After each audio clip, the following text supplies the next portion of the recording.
Guys, welcome back to the channel. मैं हूं विवेक शर्मा। आज की इस वीडियो में हम लोग बात करेंगे कि हम पाइथन की हेल्प से एक बेसिक कैलकुलेटर कैसे बिल्ड कर सकते हैं जो कि सभी तरह की बेसिक अरिथमेटिक कैलकुलेशंस कर पाएगा। तो चलिए शुरू करते हैं।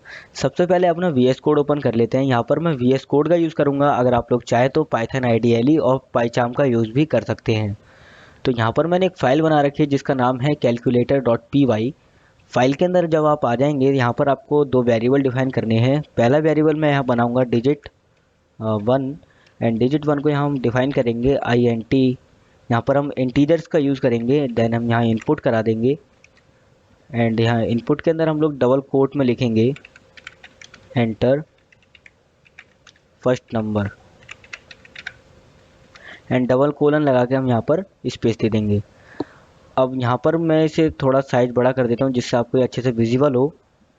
जब आप नीचे आएंगे देन आपको डिजिट 2 करके एक वेरिएबल बनाना है एंड डिजिट 2 वेरिएबल के अंदर भी हम इसे सेम तरीके से बनाएंगे। देन हम यहाँ इनपुट कर देंगे। देन हम यहाँ ब्रैकेट लगाएंगे एंड डबल कोट के अंदर हम लिखेंगे एंटर सेकेंड नंबर। ओके, तो यहाँ पर आप लोग देखेंगे कि हमने डिजिट 2 और डिजिट 1 दो वेरिएबल यहाँ पर डिफाइन कर दिए हैं जिनके अंदर हम लोग अपने यूजर से दो डिजिट यानी दो नंबर्स को इनपुट कराने वाले हैं। और नंबर्स को इनपुट कराने के लिए हमें इंटीजर का यूज़ करना होता है। अगर हम इंटीजर्स का यूज़ नहीं करेंगे तो यहाँ पर वो एरर थ्रो कर सकता है। अब यहाँ पर डिजिट 1 और डिजिट 2 के बीच में हमें ऑपरेटर को डालना है। अब ऑपरेटर का काम क्या होगा कि वो हमारे डिजिट 1 और डिजिट 2 को बताएगा, यानी हमारे प्रोग्राम को समझाएगा कि डिजिट 1 और डिजिट 2 के ऊपर क्या एक्शन लेना है। तो ऑपरेटर हम यहाँ पर डिफाइन करेंगे। देन हमें लिखेंगे operator equal to input. Then हम यहाँ ब्रैकेट लगाएंगे एंड डबल कोट के अंदर हम लिखेंगे एंटर ऑपरेटर्स एंड हम यहाँ ब्रैकेट अगेन से ब्रैकेट लगाएंगे यहाँ पर हम, और इसके अंदर हम ब्रैकेट में लिखेंगे plus comma minus comma multiply comma divide. Okay, तो सारे साइन यहाँ देने के बाद आप यहाँ पर ब्रैकेट के बाहर आएंगे एंड कॉलन लगा के आपको स्पेस दे देना है। अब यहाँ पर हम लोगों ने क्या किया कि हमने यहाँ पर डिजिट 1 को डिफ़ाइन किया, फिर डिजिट 2 को डिफ़ाइन किया और उसके साथ हमने इन दोनों के बीच में ऑपरेटर को डिफ़ाइन किया जो हमारे प्रोग्राम को समझाएगा कि हमारे प्रोग्राम को डिजिट 1 एंड डिजिट 2 के साथ क्या एक्शन लेना है। अब इन तीनों लाइन को लिखने के बाद आपको नीचे आ जाना है। नीचे आने के बाद अब यहाँ पर हम लोग इफ़ एलिफ एंड एल्स को यहाँ पर इम्प्लीमेंट करने वाले हैं। तो आपको एक और स्पेस देना है एंड देन इफ़ लिखना है एंड डबल कोट के अंदर आप लिखेंगे इफ़ प्लस इन ऑपरेटर। तो हम यहाँ अपने प्रोग्राम को बता रहे हैं कि अगर प्लस ऑपरेटर के अंदर होगा तो इसे क्या करना है। देन हम क्या करेंगे प्रिंट करा देंगे डिजिट 1 स्पेस प्लस डिजिट 2। तो हमने यहाँ पर अपने प्रोग्राम को समझाया कि इफ़ यानी अगर प्लस ऑपरेटर्स के अंदर आ जाता है और तो इसे क्या एक्शन लेना है कि इसे प्रिंट कराना है डिजिट 1 और डिजिट 2 का सम यानी प्लस। तो इसी तरह से हम यहाँ पर नीचे एलिफ स्टेटमेंट यहाँ पर लगाएंगे ELIF एलिफ। देन हम यहाँ डबल कोट देंगे, यहाँ माइनस देंगे इसके अंदर एंड हम यहाँ करेंगे इन ऑपरेटर कोलन लगा के हम नीचे आएंगे एंड करेंगे print digit 1 minus digit 2। Okay, तो अब बाकियों को बनाने के लिए हम एलिफ वाली स्टेटमेंट को कॉपी करेंगे एंड देन नीचे आएंगे। इससे हमारा टाइम सेव होगा क्योंकि हम इन्हें बार बार लिखना नहीं पड़ेगा। अब यहाँ पर आपको जो माइनस है उसको मल्टीप्लाई के साथ रिप्लेस कर देना है और यहाँ पर जो माइनस है उसको डिवाइड के साथ। अब ये करने के बाद हमने यहाँ पर अपना प्रोग्राम 80% कंप्लीट कर लिया है। अब यहाँ पर हमें एक एल्स स्टेटमेंट भी स्टेट करनी पड़ेगी जिसके अंदर हम अपने प्रोग्राम को समझाएंगे कि अगर आपको प्लस माइनस मल्टीप्लाई और डिवाइड के में से कोई सा भी ऑपरेटर नहीं मिलता है, इसके अलावा कुछ और मिल जाता है, तो आपको क्या शो करना है। तो यहाँ पर हम बनाएंगे एल्स, देन हम लगाएंगे कोलन, देन एंटर करेंगे। हम यहाँ लिखेंगे प्रिंट एंड हम यहाँ प्रिंट कराएंगे डबल कोलन के अंदर इनवैलिड ऑपरेटर यूज्ड। ओके, तो एक बार हम अपने प्रोग्राम को कंट्रोल एस करके सेव कर लेते हैं और अपने प्रोग्राम को हम यहाँ पर रन करके चेक करने वाले हैं कि हमारा प्रोग्राम रन हो रहा है कि नहीं। तो यहाँ हम कंट्रोल एस करके इसे सेव करेंगे एंड देन रन करेंगे।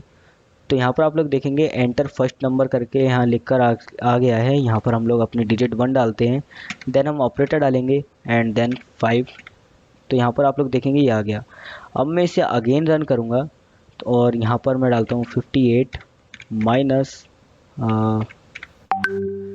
ओके। देन मैं अब यहाँ अगेन रन करता हूँ। ओके ये भी वर्क कर रहा है। अब मैं इसे एक बार और रन करता हूँ और यहाँ पर मैं डिवीज़न फंक्शन को चेक करूँगा। यहाँ पर मैं डिवाइडेड बाय 5। ओके, तो यहाँ पर आप लोग देखेंगे कि हमारा प्रोग्राम पूरी तरह वर्क कर रहा है। लेकिन अभी हमारे प्रोग्राम में एक एरर है कि मान लीजिए आपको कई बार क्या होता है कि आपको मल्टीपल चीज़ें आपको कई बार कैलकुलेट करनी पड़ती हैं, जिसके लिए आपको कैलकुलेटर ऐसा चाहिए जो कि मल्टीपल टाइम्स रन हो। अब यहाँ पर ये एक बार रन होने के बाद ये क्लोज़ हो जाता है, यानी कि ये अपने आप को स्टॉप कर देता है। तो इसको हमें हटाने के लिए हमें क्या करना होगा कि हमें अपना पूरा प्रोग्राम कॉपी करना है। कॉपी करने के बाद हम इसे रिमूव कर देंगे यहाँ से एंड यहाँ पर हम एक डेफिनेशन बनाएंगे जो कि होगी कैलकुलेटर। कैलकुलेटर नाम से हम यहाँ एक डेफिनेशन बनाएंगे एंड डबल कोलन लगा हम नीचे आएंगे, कोलन लगा के नीचे आएंगे। देन हम अपना प्रोग्राम यहाँ पर पेस्ट कर देंगे और जो भी ये जगह बची हुई है इस जगह पर हम लोग टैब से इसे फिक्स कर देंगे। इन सबको एक एक टैब दे देंगे जिससे कि इनमें कोई एरर ना आए।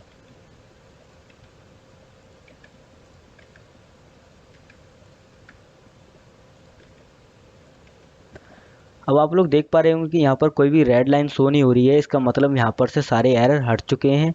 और अब आपको यहाँ से स्पेस देना है, नीचे आना है एंड आपको सारे जो हमने यहाँ पर टैब दिए हुए थे उनको आपको बैक स्पेस कर देना है और यहाँ पर आपको लिखना है वाइल, देन टी कैपिटल रखना है आपको, RUE ट्रू, एंड आपको यहाँ पर कोलन लगा के नीचे आना है और आपको यहाँ पर कैलकुलेटर को कॉल कर देना है। अब यहाँ पर हमने जो डेफिनेशन कैलकुलेटर बनाई थी उसको हमने कॉल कर दिया और वाइल ट्रू क्या करेगा कि हमारे प्रोग्राम को कंटिन्यूसली रन करता रहेगा। तो एक बार हम इसे सेव करके रन कर लेते हैं। अब आप लोग देखेंगे ये हमारे पास आ गया। यहाँ पर हम ये करते हैं,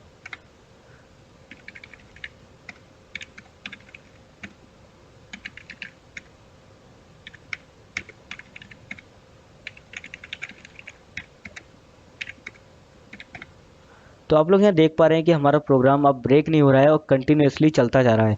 लेकिन यहाँ पर अभी एक एरर है कि हमने यहाँ पर आप लोग देखेंगे कि ये सारी की सारी चीज़ें एक साथ मैश हो रही हैं। कुछ समझ नहीं आ रहा है कि कौन सा ऑपरेटर हमने कहाँ यूज़ करा है, कौन सा कैलकुलेशन हमारी कौन सी। यहाँ पर सारे एक साथ मैश हो रखे हैं।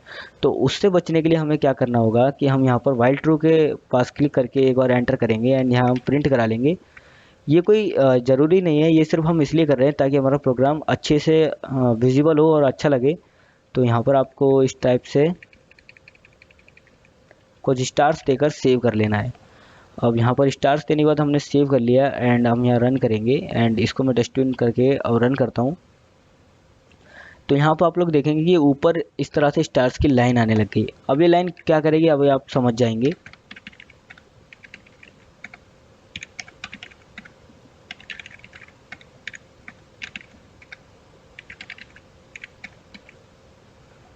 तो यहाँ पर आप लोग देखेंगे यहाँ पर मैंने ऑपरेटर यहाँ डाल दिया था, इसी वजह से यहाँ पर एरर आ गया और ये हमारा प्रोग्राम एग्जिट हो गया।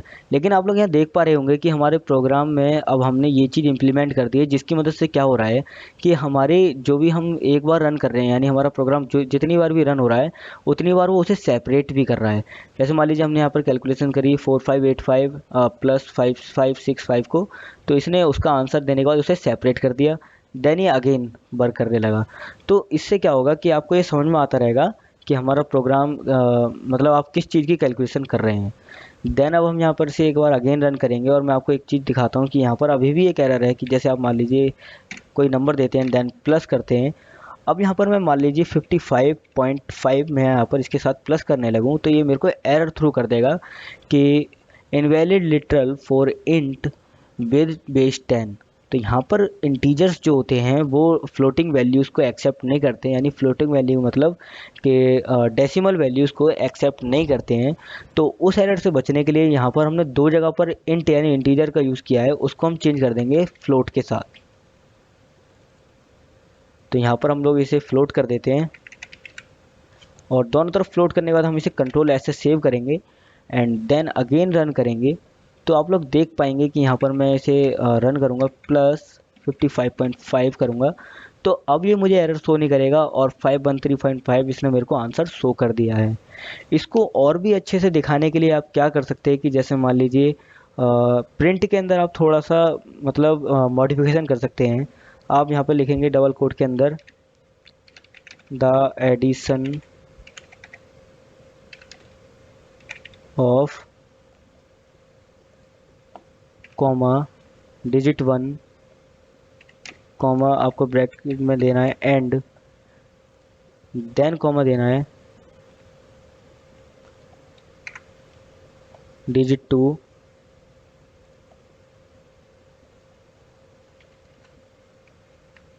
कॉमा ब्रैकेट आपको कोड के अंदर लिखना है एज, फिर कॉमा देना है आपको यहाँ पर लिखना है डिजिट 1 प्लस डिजिट 2। तो हमने यहाँ पर क्या किया कि हमने यहाँ पर थोड़ा सा मॉडिफिकेशन किया है। यहाँ पर हमने लिखा the addition of digit 1 and digit 2 is digit 1 plus digit 2। तो अब ये हमें क्या शो करेगा, जब हम इसे रन करेंगे और हम यहाँ पर प्लस ऑपरेटर को यूज़ करेंगे तो हमें शो करेगा जब भी जो भी आउटपुट निकल कर आएगा उसको ये शो करेगा द एडिशन ऑफ डिजिट 1 जो भी होगी हमारी उसे एंड डिजिट 2 को और उन दोनों का एडिशन। एक बार हम इसे कंट्रोल एस यानी सेव करके इसे एक बार रन कर लेते हैं और मैं यहाँ से इसे डस्टबिन करके रन करता हूँ। जैसे मान लीजिए मैंने डाला 45 प्लस 5 तो ये हमें शो करेगा the addition of 45.0 and 5.0 is 50.0। तो इस तरह से हम इसे और भी ज़्यादा अट्रैक्टिव बना सकते हैं। अगर आपको ये